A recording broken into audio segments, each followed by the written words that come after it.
Grabe, nakakaloka. Nag-start na akong magbenta tapos, ay, grabe. Grabe, napaka-intense. This is my family. Good morning!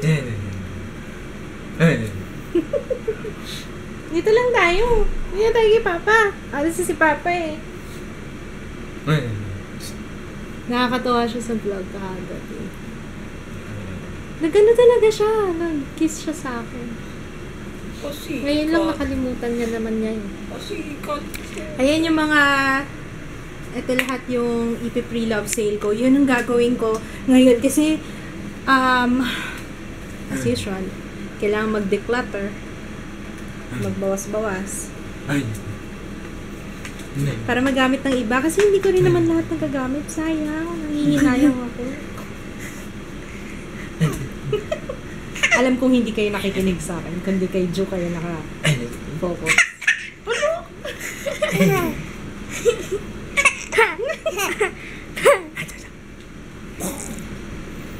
Ayaw ko na.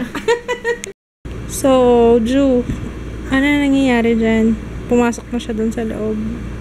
Susunod niya nasa ilalim na. Parang si Jaya dati, no, Papa? Natutulog sa ilalim ng... Natutulog siya sa ilalim ng kama. Doon siya naglalaro sa ilalim ng kama. Nanonood siya ng Baby Einstein. Eh.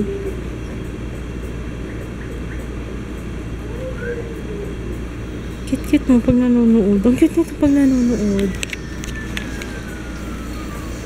Hindi kaya maano na to, no? Sobrang masanay sa TV. Dapat yata may ano siya eh. May time na... Hindi, may time naman siya na hindi nanonood eh. Ang mga paborito niyang panoorin yan. Balita. Alam niyo, pag nanonood ako ng balita, talagang nakafocus siya. Ang galing nga nito. Siguro akala niya kinakausap siya ni Meltiang. Grabe, nakakaloka. Nag-start na akong magbenta tapos, ay, grabe.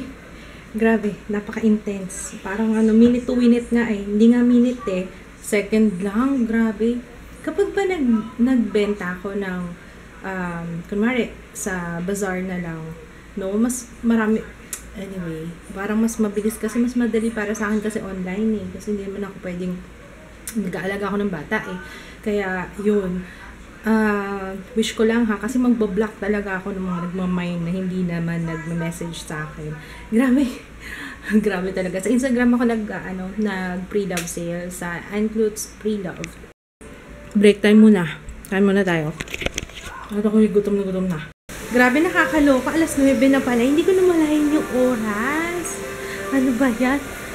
Yung kinakain ko nga, napabayaan ko na lang dun, nakalimutan ko na. Paliligo ako muna to si Untoy. Tapos magliligpit-ligpit.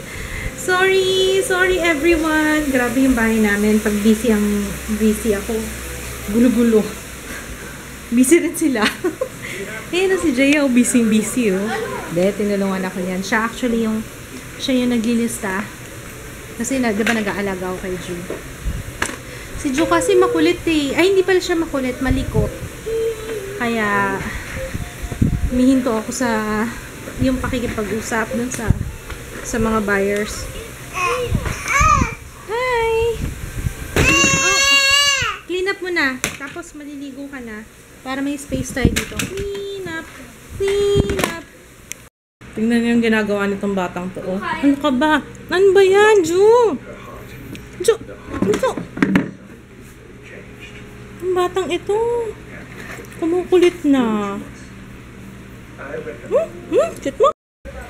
Guys, I'm sorry. Hindi ako masyado nag-vlog ngayon. Alam nyo bang ngayon lang ako nakapag-dinner pagdating ni Kids. Pagdating niya, kakatulog lang ni Ju. Tapos akala ako nakapagluto ng hapunan, nakaligo, nakakain. Nabihin ko naman lang yung oras kanina. Kasi, syempre, pag nag-aalaga ng baby, tapos saan ako babalik dun sa yung sa pag-pre-love sale ko sa Instagram. Pero ayun, anyway, tapos na ako. Na PM ko na lahat ng dapat i-PM. So, short vlog lang to guys. Sorry. Anyway, babawi na lang ako tomorrow. Ayun. Tapos, thank you pala sa lahat ng nag-comment dun sa previous vlog. Yung about sa sponsored post. Thank you so much. Alam niyo, natouch ako sa mga sinabi niyo. Ang daming comments doon na nakaka-ano talaga. Nakaka-touch. Alam niyo kung sino kayo. Maraming thank you. Ayan. Okay. Mag-edit na lang ako ng vlog kasi hindi ako nakapag-upload kanina. So,